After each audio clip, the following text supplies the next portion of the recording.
Since Hamas's declaration of war with the October 7th massacre, Hamas has fired over 11,500 rockets at Israel, with more than 2,000 failed launches, sirens in just the last few minutes in the southern city of Ashkelon.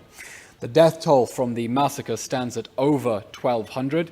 That number still rising as we discover missing persons believed to have been taken hostage were in fact murdered, with Hamas holding onto their bodies. Total hostages still held by Hamas since October 7th, 137, including 20 women and 2 children. Those numbers unchanged since Hamas violated the terms of the hostage release pause last Friday and restarted this war. In just the last hour, hostages' families have been sharing new and harrowing details about the effects of the abuse of the hostages in the Hamas terror dungeons. They describe conditions of starvation to the point of arguments between hostages over water. Little girl survivors of Hamas captivity are waking up crying, unable to sleep most nights.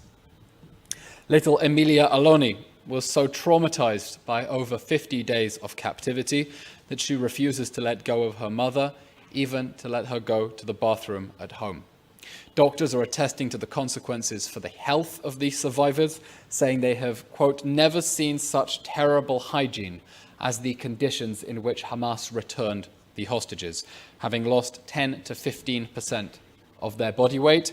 These are, of course, the survivors Hamas has chosen to return before ending the hostage release pause by holding on to women and children in violation of the framework, and we can only imagine the state of the hostages Hamas is refusing to hand back, those who are still alive, of course. Nearly 60 days on from the October 7th massacre, disturbing new details are still coming to light about the crimes of the Hamas rapist regime and its deliberate use of sexual violence against Israeli women and girls. I hope by now everyone has read the harrowing expose in the Sunday Times, detailing an act of gang rape in which the victim begged to be killed and be put out of her misery, her rapist laughing before shooting her in the head. Another account of Hamas beheading a woman with a shovel.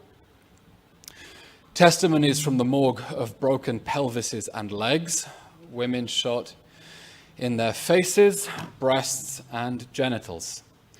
We hear the silence of international institutions about the barbaric sexual abuse of Israeli women and girls, and that deliberate silence is complicity. Today at 11:30 Eastern Time, Israel's UN mission will host an event exposing the horrors of Hamas's sex crimes, an event together with Sheryl Sandberg and Secretary Clinton, who has pre-recorded a message. We are demanding clear and unequivocal condemnations of these sexual atrocities, unequivocal condemnations by the UN and international community. Israel will dismantle the Hamas rapist regime so that it can never offend, and we will bring every last Hamas sex criminal to justice. The Jobnet.